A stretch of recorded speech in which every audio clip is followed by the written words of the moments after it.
Did you know that China is Russia's #1 oil partner?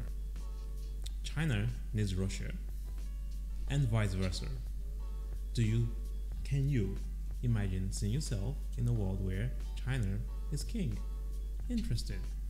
But today we get to talk about how this impacts Bitcoin, because Russia just recently announced the possibility of accepting Bitcoin for their oil transactions. Let's go. Absolutely. This is a very interesting one, considering the times that we are in right now. Russia, just a little bit of a background here. Russia is the #1 exporter of natural gas globally.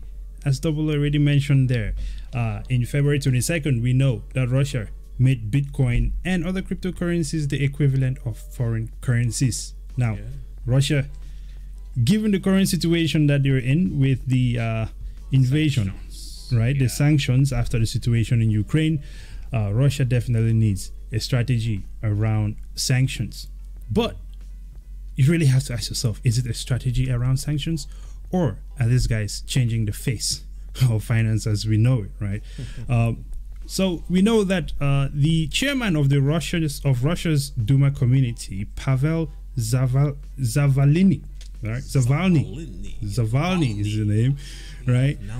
He is the exactly Pavel Zavalny, chairman of the Russian Duma Committee on Energy, right? Recently suggested that Russia is open to the idea of accepting Bitcoin as a means of payment for its oil and gas exports. This is definitely a serious matter here.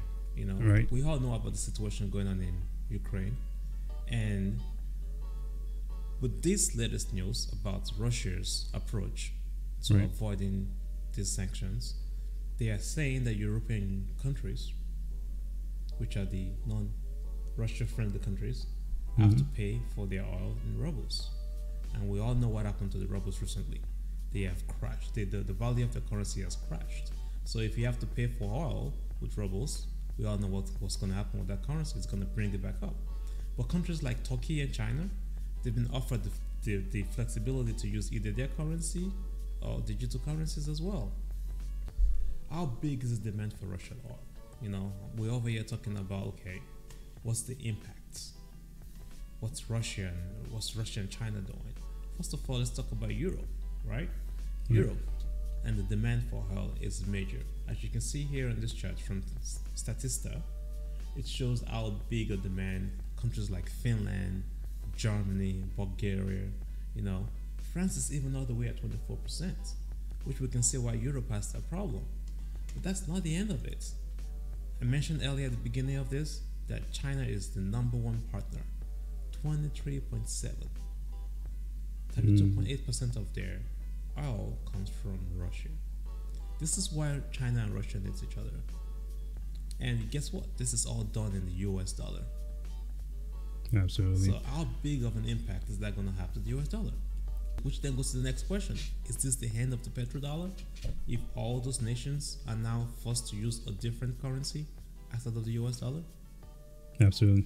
That's a very interesting question to be asking. Some other questions that we also have in mind are the outcome of this situation. Will this strengthen China, and will China accept Bitcoin? We know that China has been pushing for the past many years to be a leader on the world stage, and they are. You could say that they are, because they've definitely improved their economy in many ways.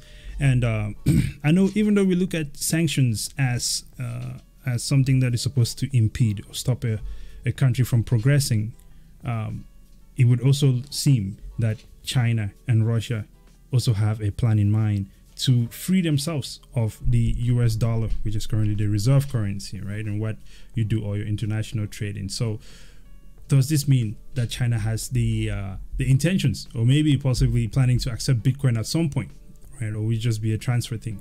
What does this also mean for the Chinese yuan, right? If they can now use it for other trades, right? If it can be recognized by other countries as an acceptable currency, if you will, because that's what the dollar has been. We're also aware that some countries have been leaving the dollar or the fiat standard, if you will, right? No longer seeing the US dollar as their reserve currency. And it's a lot of things playing out here. And we just wanted to group this one here and to give a, I guess, approach this from a different take. Look at what are the possibilities of what can happen here as a result of the current geopolitical situation with cryptocurrencies. As this happens, right? Russia accepting Bitcoin or accepting Bitcoin transactions. What does this mean for Bitcoin? Obviously, for Bitcoin to be spoken about on such a level, right? It can only be positive. This is PR for Bitcoin. This is more adoption for Bitcoin, and of course, more transactions happening on Bitcoin, on the Bitcoin network, which is what it was intended for. It's very interesting. And I'll also point out, given the structure of Russia's political structure, what will Bitcoin do? Will it strengthen that structure, or will it actually change the direction of it? Final thoughts, Double O. Hey, again, I would just put this back on the stream real quick. This says it all. China, all these European countries that are already adopting Bitcoin and cryptocurrencies. Would Bitcoin now be the means for exchange of petrol, of oil, of natural gas? There's been the whole argument about Bitcoin is not energy efficient, but Bitcoin is also in the conversation of energy transactions. Just think about it. Absolutely. Right. It's like we said in our previous video, Bitcoin is now a piece of our financial system, right? Whether we accept it or not. I think we are past the point where people are wondering if or not Bitcoin is legit. It's definitely happening. Well, ladies and gentlemen, it was a good one. Hope you liked the video. If you did, definitely do not forget to like, share, and subscribe. Follow us on our social media links, or the handles are down below. Until next time, praise and out. Double O.